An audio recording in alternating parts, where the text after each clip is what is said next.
All right, we're back for the second half. What about this idea, Wadi? So this this show, we've really dug into this whole "what about this idea" thing. We have. I feel like there's been a lot of ideas, how ideas become something. But anyway, we were talking about this building. I'm just going to say it.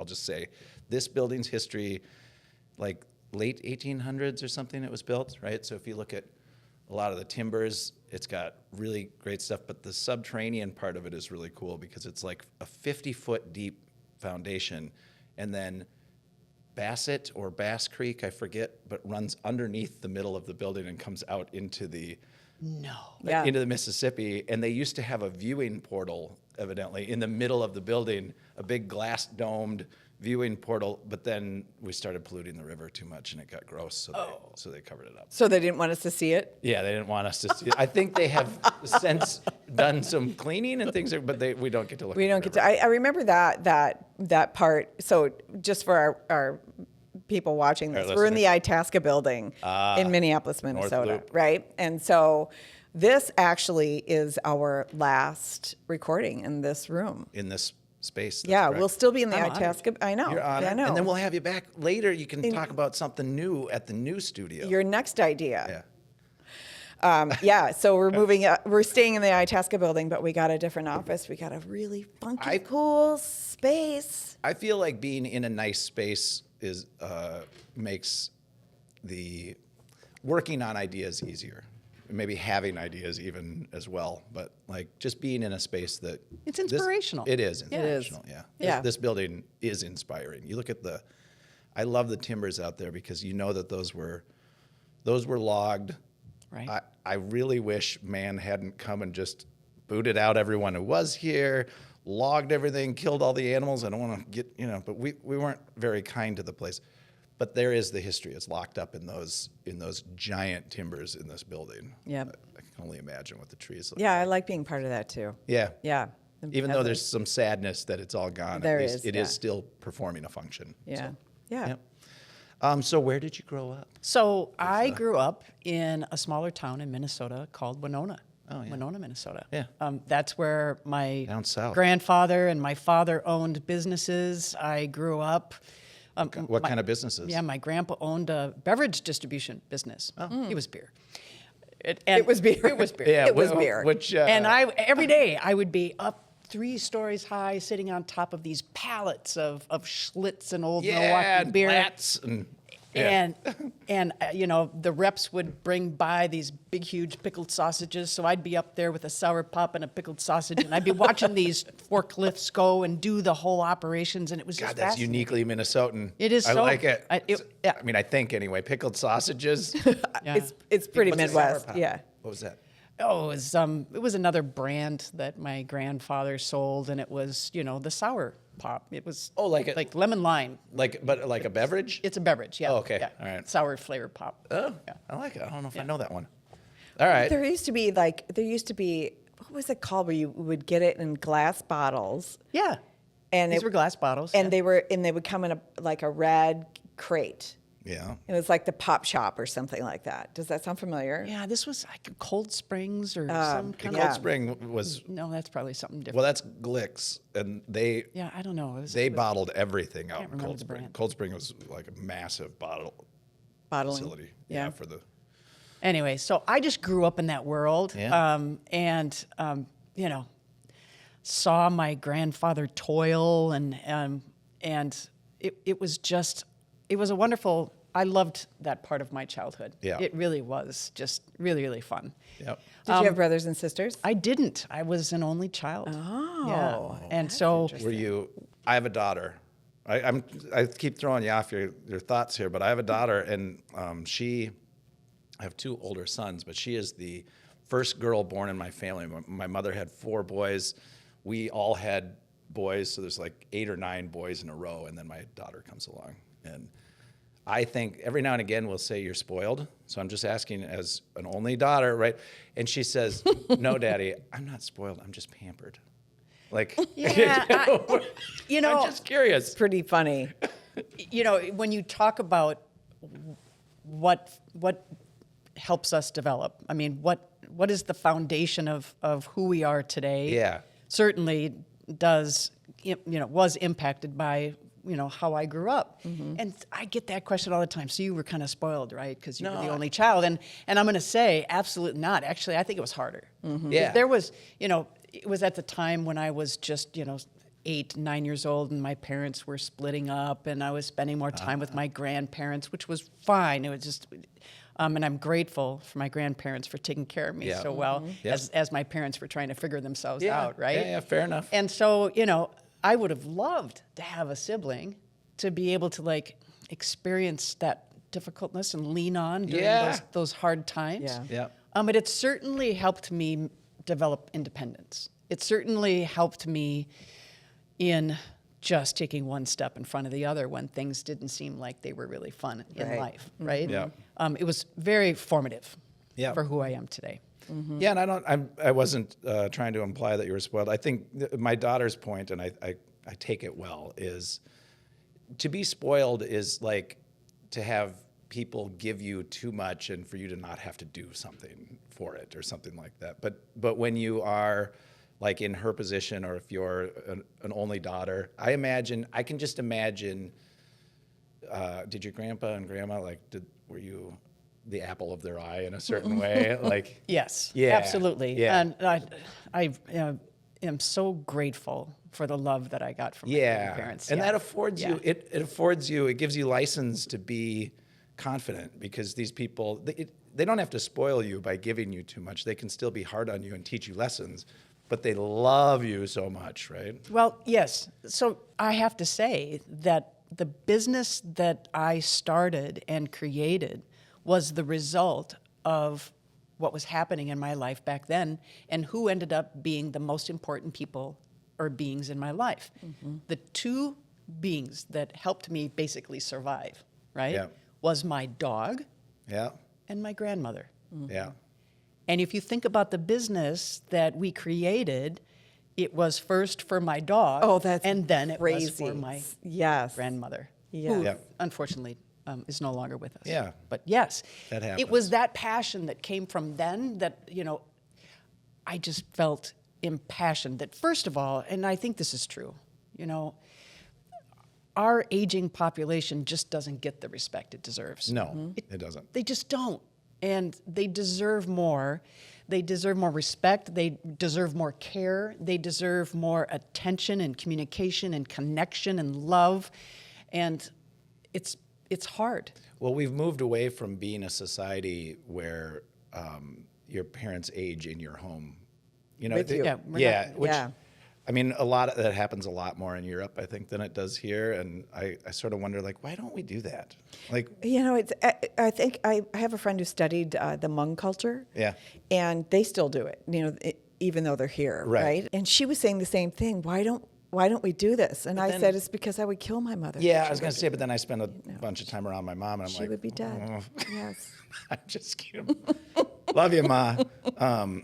Yeah. I know my mom's not listening.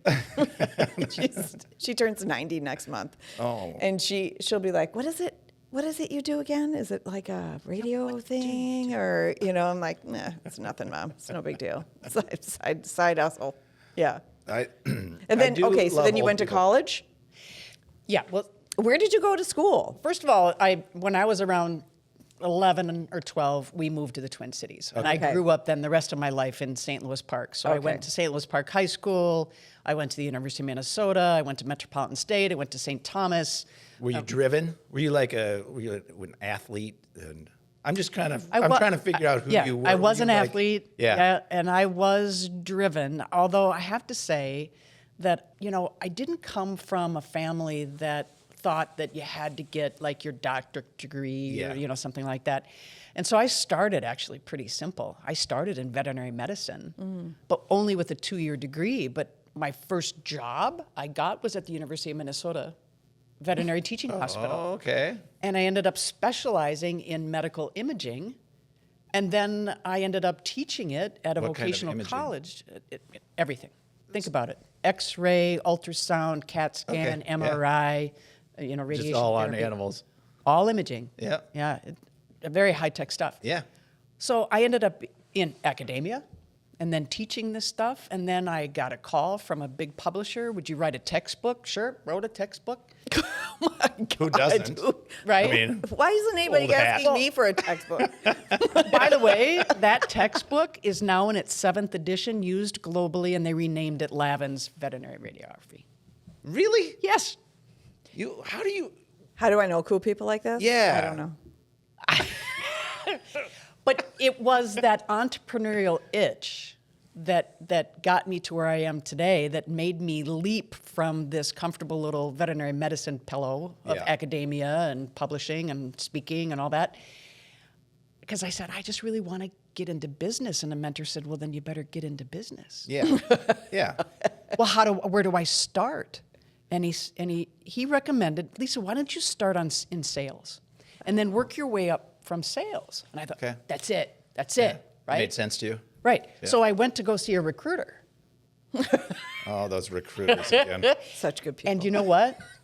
Best. I said to the recruiter, I want to get a sales job in selling capital X-ray equipment, because I have this this imaging background. I know a all of published this book. stuff. I know all this stuff backwards and forwards. And he said, Lisa, honey, Oh, he honeyed you? why don't you start in copier sales? You asked me in the first segment of the show, what is formative in my life? Why am I so tenacious? Is because of the people that didn't believe in me. I know. I love those It's people. because of the number of people that patronized me or didn't believe or said, no, you can't do that. And I then walked out of that office and I said, watch me. Yeah. And within 3 months' time, I had a top account management job with Philips Medical Systems. So, Yeah. bam. In your face, guy. And then 2 years later, I Honey. got a call from 3M to go there and be part Honey. of their... Yeah. I got told by Thanks for the motivation, honey.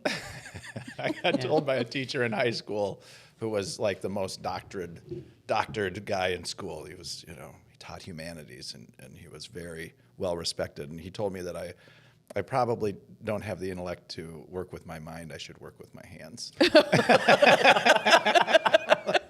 Thanks, buddy. Yeah, that's a pick-me-upper. Yeah. Yeah, it makes you feel good about yourself, right? Exactly. Yeah. Yeah. Well, my older brother had been a student of his who went on, the first kid from Elk River to go to Harvard, and he got a full ride scholarship. So I came along, and he's like, "You're not your brother. God. Don't use your brain. Figure out how to use your hands." Anyway, I totally understand what you mean. When you know that you have skills and you have your own value, and someone says, "Oh, honey, you should do copier sales," you're like, that lights a fire. I love it. So yeah. you people, Well, you can are take it one or important. two ways, right? You can go. You can be "Oh, demoralized. Yeah. You Oh. can go crawl Some in a people- hole. some people Yeah. do get that. depressed, and that's easy to happen. Yeah. And I just said, F that. Yeah. Yeah, but I like that little rebellion in you. I wonder where that came from, because you. I have... Grandpa and Grandma. Yeah, I think you're right. You can go one of two ways when you're faced with adversity or you're faced with continual no's, right? Yeah. It can either make you stronger or it could be demoralizing. And I feel lucky that I chose the first path. You of wouldn't just- ever let it be demoralizing, would you? Though I mean, like, it's just not in you. There really are to days. be- I mean, think about it, especially when you're raising capital, right? Yeah. Oh, that is in itself demoralizing. 99.9% of every single time you pitch, of which I've done thousands of times. The answer's no. The answer is no. Yeah. And if you get demoralized from that, which there are days. Yeah. Yeah. Yes, there are days. Yeah. I just go, "Oh, Are you still raising capital? Like, do you still we're have to? always raising capital. Oh, yeah. Yeah. Yeah. I mean, how long has this been? 7 years or something? This company has been. Yeah, so we in- started developing the platform in 2017, Yeah. right? And we're right now in phase 2 commercial launch. Phase 1 was pilot. Okay. We validated all of the value propositions that we wanted to validate. Yep. And now we're rolling out national. So we've got 2 very strong pharmacy partnerships that are doing Great. home delivery of medication for dispense via the Ōmcare Home Health Hub. And now we're also rolling out with our select key senior care provider partners who are offering Ōmcare now as part of their continuum of care. Great. Okay, so do you hear Gosh, that, I'm listeners? so excited about it. I'm so excited about this. Yeah. But 6 years of one product to get to the point where you sell that product and create a different product that's very similar to that one, using the first as a base, right? And then 7 years to get to stage 2 where you're just now rolling out. Like, so if you're thinking about a big idea and getting it to work out in the world, it takes a ton of time and work. Yeah, and over $18 million. And $18 million, so go get that. To be honest, that's not a lot. No. Not for 2 platforms. In the real world, it's not. Like to any individual, it sounds to be like able to do what you did. I worked with a healthcare company that was building out a software for, I'm trying not to describe them, for health facilities, and something that didn't exist before. And their investor gave them a check for $100 million. Oh, I'd love that name. I'll give it to you. Okay. Yeah, 100. I just have to ask, because when I was in construction, I got a check at the beginning of a project. It was a $600,000 or $700,000 project, and they said, how much do you want up front? And I'm like, a third. And so they wrote a check for $212,000. I remember this, but I'm like, this check here is worth more than my house is currently worth, like this little piece of paper. So I'm imagining when you say they wrote him a check, like, I just want someone someday to pull out a checkbook and be like, $100 million. Yes. Yeah. And then you're like, you take it to the bank. Yeah. And they're like, you don't look like you belong to that check. $100 million? Really? Have you ever actually had someone put a big check in your hand when you raise funds, or is it always through? Well, it depends on what you call big. Yeah. Well, I'm not $100 million. No, but big enough. What's big? You're right. It's all relative in a certain. It's all relative. It is. Right. Well, it's all relative. I mean, when I get a check from one of my investors for, for 1 month, and it is more than I make in a year, that's pretty big. Yeah, right. Yeah. But they like physically write you a check? Oh, yeah. Yeah, I love that part. It's just, there's something so weird about it to me that it's true, but they could just call their bank and digitally transfer it. Yeah. Yeah, I mean, it is literally, it is a piece of paper that is printed with some little code on it, and then the person takes a pen and writes a little thing on it. It's just scratches in ink, like you don't know. It's a weird thing in the universe that then translates Which is to, going away, by the way. Yeah, it is. But I like it. Like, I like the idea of someone passing you over this. It's, to me, that's less weird than all the digital piece, right? Because at least you had this valuable document, just like you would a certification or, your business establishment documents. At least a check seems like that's your thing. I mean, right? That represents actual value. But digital money, the crypto stuff, it feels like it's all made up. Well, it is. It is all made up, but so is the paper check. So is the plastic card that you carry around the world. It's a thing. If you take it, it's a physical thing. It's a thing. And you guys know this, but if you take it back far enough, there's a day like in the Sumerian or Roman countryside somewhere, right, where there's someone and they've got like their 6 chickens, and someone comes up to them and says, "Hey, I'll give you this little silver token, and I'd like your 6 chickens." And they're like, "What?" Like, no, I can't eat you need to give me 2 goats. I'm not giving you my 6 chickens without the 2 goats. And they're like, "No, seriously, you can go buy 2 goats with this little piece of silver." And you fast forward to today and we keep reinventing the little piece of silver that means, it's actually just a trinket that means nothing. You're right. Yeah. Exactly. I'll take the 2 goats. It's, but anyway. which makes visualizing and manifesting money a little more relevant, It's like, it's just a thing. It's just an energy. It is just yes. Just that's thing. why I get a real kick out of the idea that there's a big check sitting somewhere. I think they dealt with this in, was it Happy Gilmore or whatever, where he's carrying around the big giant checks in his car. He was in a golf tournament and he won the big fake check at the end, and he took that to the bank or something. Anyway, it reminds me of that. Yes. We always seem to mention a movie at some point, but I don't think I ever watched Happy Gilmore. I mean, Did you? Neither of you. Look at. What do I say? It was a guilty pleasure. It's a pretty funny show. Okay, well, let's fast forward for today. Now, I want to know, you have dogs, right? Yes, I have 2 dogs. You have two dogs. What kind of dogs do you have? Standard poodles. Oh. I love them. They're so sweet. I love them so much. And do you micromanage your veterinarian? Yeah, I do. I do. And can't help yourself. I'm very grateful for them for putting up with me. They're very kind. I love it. They're very kind. They are very kind. Well, it's, I know how that goes. If Thank know you, something Crossroads about Animal it. Hospital in Burnsville, Minnesota. Crossbones I think Medical. we go to Crossroads. I think we take our dog to Crossroads. in Absolute Burnsville. absolute best place. Yeah, I'm pretty sure that's true. Yeah. Yeah. Cool. Do you have kids? Yes, we do. We have 2 children, and I have 6 grandchildren. No way. Yes, I know I look 12, but I'm a little You bit do older than actually that. look 12. You don't look as if you should have grandchildren, but I'm not. More like 18. You look 18. Oh, thanks. Oh. You know, I'm getting it now. You look like Bo Derek. Are you That's- kidding me? I'm not Oh my kidding you. God, with the little braids We running should down get you the a beach. wig with braids on it next time. I always shy away from making any connection to people just in case they're like, I don't fucking look like Bo Derek. Don't you Who do dare I look say like? that. Like Who do I look like? you. Yeah. You look like It's Julie. the same- Meryl Streep. Meryl Streep. Everybody says Oh. it. That's it. Meryl Streep. Yes. I can see it. Totally I it. Everybody says it. Yeah. Yeah. See? Yeah. Yeah. I just always get nervous at the But point that I've I'm about never to say heard it. Bo Derek. That's Really? ridiculous. Okay. No. Well, Why is it ridiculous? I don't have those little braids, and I don't. It's No, it's your face. My face? I know. Well, yeah, it's your face. It's it's very well put together. I've, You know. okay. So I think who's we should we? get- Are you married? Yes.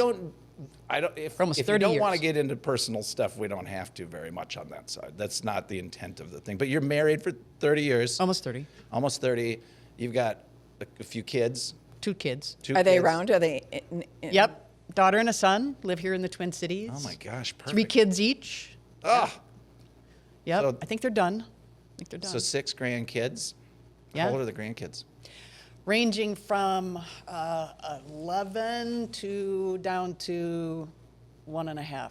Are you like a super proud grandparent? Do you just I absolutely love adore them to these? death, and I'm also a workaholic. So, I mean, I'm just, so.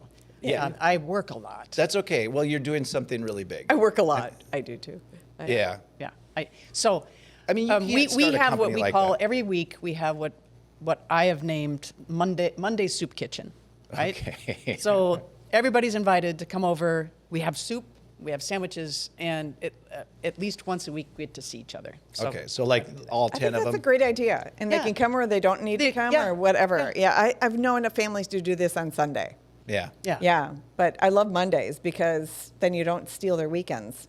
Right. Right? And then you actually have a Weekends higher are tough. probability of everybody being able to show up. Yeah. Are you kids entrepreneurs? No. Maybe. But one has an itch. Yeah, maybe. Has an itch. We I talked was just before the talking. show. Yeah. Even though I don't do the whole getting to know someone before I Oh, interview I went to get iced tea and Yeah, you were dug gone in, for like didn't 10 you? minutes and we got to know each other a little bit. Yeah. Yeah. Yeah. Yeah. There's some I want to talk to you entrepreneurial- about Jake. Yeah. Yeah, I'd like that. That would Yeah. be great.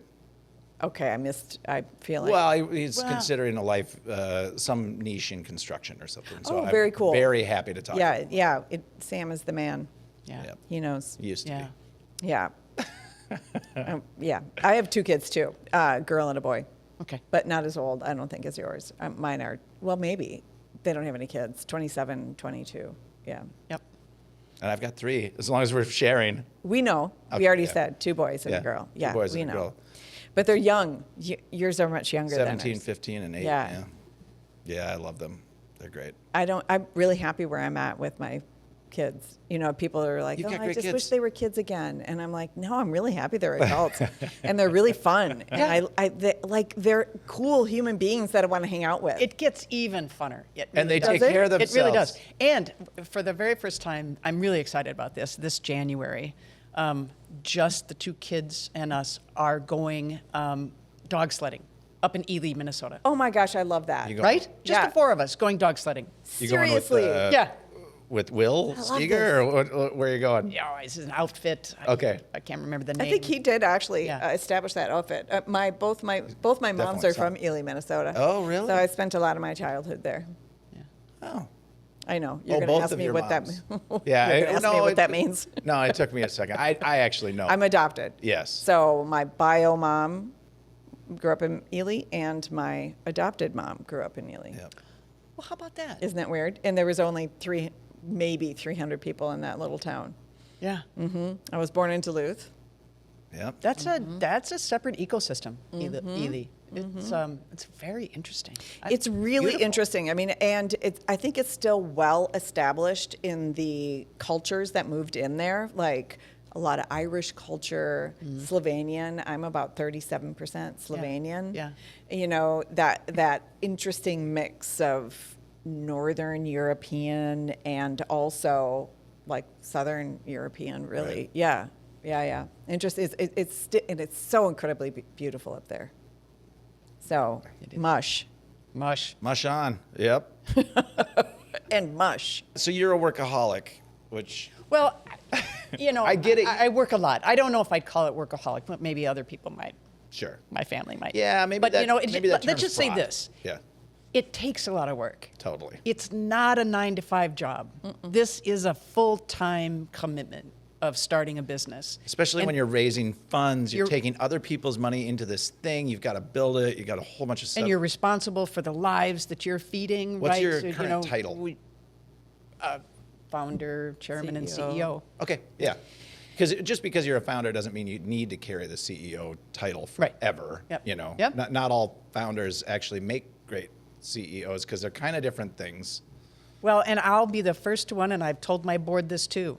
If there ever comes a time when I'm not the best person to be in the CEO seat, I will step down. Yeah, because it's a different skill set.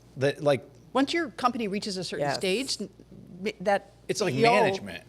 May not be the right person to take it to that next level. Yeah, because oftentimes the founder is the creative one or the one who had the passion to get it. The visionary thing. Yeah. And sometimes in the CEO role, not to bag on CEOs, I love them, they're great, but that's a little bit more like business school management, like this is how we get this, keep it going. Well, and grow it and scale it. Yeah.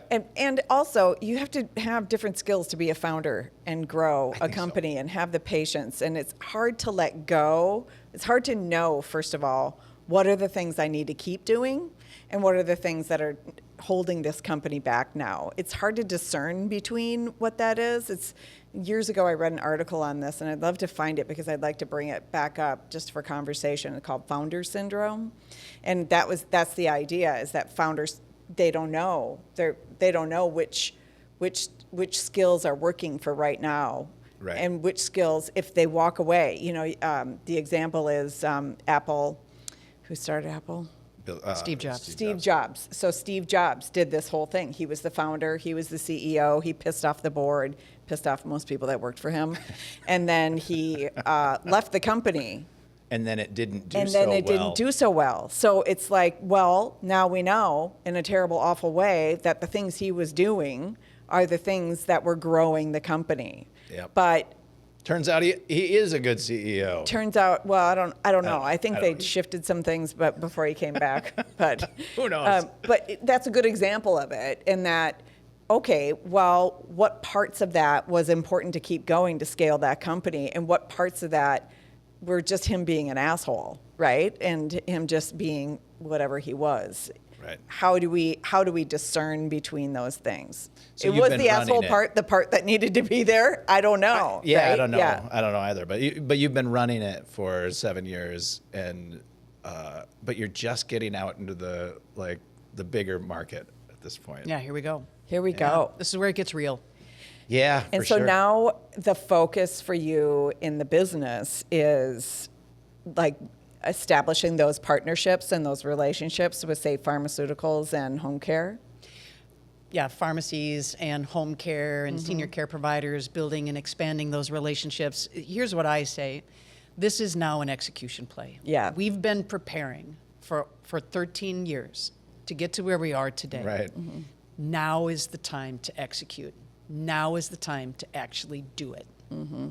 and so when I say this is where it gets real, it's like, yeah, the previous years have been stressful. Now is where the rubber hits the road. Yeah, totally. And manufacturing, now this is distribution. die, right? This is it. Yeah. Right? Yep. Yeah. Plus, Here we you have go. the added element of this thing of like HIPAA laws and Yeah. Cybersecurity. cybersecurity, and Yep. and even like pharmaceutical sort of laws around, pain meds and Yeah. all of those things that you can't shift, or like the security It's a in the big- actual machine. Well, here's what I'll tell you what. I mean, you know I'm this sure too. you haven't thought about any of this, Lisa. Yeah. I'm Is so she glad bringing you up- came here. She's like It's not for the faint of opening heart. wounds. It's not for the faint of heart. Yeah, No. no. This is a very detailed company, right? Yeah. What we're doing in not only the relationships, but the technology and the platform and the dispensing of medications and the integration with the pharmacy and the integration with senior care operators. This is complicated. It, Yeah. it ain't no lava lamp. But if it were easy, then everybody would do it. Right. Exactly. And we thought, well, who better? Yeah, Let's just do you've, it. you've already put We're gonna the do it. time and element. How do you not burn out? What do you do? How do you not burn out? How do you how burn do out? you not Yeah, burn does it- out? I mean, is it? I mean, if you're working all the time, how are you doing it? I am a little crispy at times. Yeah. Oh, yeah. Yeah. Yeah. Well, I mean, do you work out or deadlift or I don't know, Just jump ever rope or Just spend a day in bed where you're Be- like, no one talked to me today. boxing? Seems like a good Oh, one. shit. Yes. Exercise, very important. Getting out into the outdoors and getting some fresh air, very Yep. important. Trying to get as much sleep as I possibly can in the night. But I'll tell you, oftentimes the most common question is, well, what are you going to do when you're done with this business, or when you exit this business, however that may happen? Like, what are you going to do next? And I always say, I'm just going to sleep. Yeah. For a couple of years. I'm just sleep. Gonna sleep and not have to wake up for anything. Right. Yeah. So, yeah. Yeah. I No, love I that. exercise You're not at least gonna an hour a day. sleep. An hour a day? You're not gonna sleep in the end, though. No. I mean, you know what I mean? Like, No, I am. No, I don't yeah, think but you you'll get understand. bored of it after a little while. Yeah, about a week, I'll probably Yeah, you're too be wondering. driven. Maybe I should do something else. Well, a day or two in there. Well, this is a good segue to the end of our show, isn't it? It is. Yeah, It is. because You. we always do a little bit of what about this idea? Like now that you've been doing this and you've been working on this idea for so long, what other ideas? What big idea? Yeah, and this doesn't have to be. So we've already established that ideas are kind of cheap and hard to steal and bring to fruition because you got to do all this work, right? So you've already established that. So when we ask this, we're thinking like, are you sitting on an idea that's been in the back of your mind for a long time that may never come true, but it's kind of interesting to you, And Sure. we're putting you on the spot. I've got but- ideas, none that I'm willing to actually vocalize in this moment. No problem. But here's what I will say more than anything, and I say this because it is really, really true. Remember, I said, I am who I am today because of those who helped me along the way. Yep. And there have been so many people that have given me so much help, so much support, so much money, that I will tell you it's my turn to start giving back. And that's really where I want to focus my time. Oh. I love 'Cause that. I want to help other people be successful. What populations interest you most to give back? Young entrepreneurs, women entrepreneurs. I want to help them. Well, I got something for you. We'll talk about it after. I know, right? Well, Yeah. can I sign up to be first in line when you're ready to give back? I'm doing my part right I'm now. making it an official. Me. No, I mean part of what this show, and we didn't know where this was headed when we started this. We have a ton of fun That was clear. doing it. Yeah. Thank you. Still, Yeah, you- still don't know what the hell we're doing. I earned that one. But when we actually started the series, right, let alone each show, we certainly have no idea where we're going. You see that clearly. But we do know that it's sort of pushing us toward building a space. I think of it as like not necessarily a physical space, it may be a digital space, but just a place where entrepreneurs can get access to certain things. And I know they already exist in various places in the world, but there can be another one. It's okay. There can be another place. And with our kind of, our little bit of flair or our ecosystem, like the way our culture that we've created through this show. So we'll talk about that later. Sounds good. I love it. I look forward to it. Because I have met people who have been very successful who say they want to give back, and they maybe are sitting on a pile of money that they've earned from their thing. And I don't think they necessarily know how to. And it's more complicated than people think in a certain way. And it's tough talking to early stage entrepreneurs because they're all aspiration, but they don't necessarily know what they're getting themselves into. So it's an important role that people who've been through it can play. Yeah, and we've I mean, really what you have done has been very thoughtful and analytical and calculate your risk over this time. We've had people like that on the show, but we've also had people who were like reluctant entrepreneurs, right? Like, okay, the product took them with them, and then it was all building it around, right? We've had people who will just jump off the cliff, and you're like, no, but you're supposed to test the depth first. Yeah, exactly. Like, right. You know. Right. Did you put the parachute on? Right. Like there is a spectrum. So it's nice to see the spectrum. There is that you can be take your time and do this thoughtfully and bring the right kind of money in and the right kind of partners in, and the same could happen. And you did it the opposite way. Yeah. But the path is never exactly the same. No. I was thinking about women, and I do a lot of work with women in different groups in the community, and especially because I have a heart from the work I do, and what inspires my work at Avid Edge is to really get more women and people of color into leadership positions in technology. And I always end up asking myself, why isn't it true yet? Like, haven't we been taking our bras off and throwing them around since the 60s? You know what I mean? Why are we still having this discussion, and why did it go backwards in 2020, right? And I remember I've talked a little bit about this in the show before, but I just ended up talking about this on a phone call before I came here. And Susan Davis Ali, do you know that name? It's familiar. Yeah, you might know her locally. She's, I love mentioning her, and we should actually get her on the show. Of course. She is a PhD basically in how women achieve and how women grow, and she's written a book about it. And right now, I'm sorry, Susan, I don't remember the name of the book, but it's amazing. I have it, and it really inspired me as a woman. But one of the things that has always inspired the work that I do with women has been that we've been working so hard on the system, right? We need to change the system. We need men to recognize their privilege. We need organizations to see that they're operating like frat houses or whatever it is, right? Like we raise awareness in that system, and we've been doing that for years. And what Susan says, I said, well, Susan, what is going to make the difference? And she said, the pure fact is, as much as I want to say the system, we keep working on the system, the system's not going to change until we have more people. We have numbers in those positions, and then the system changes because they're there.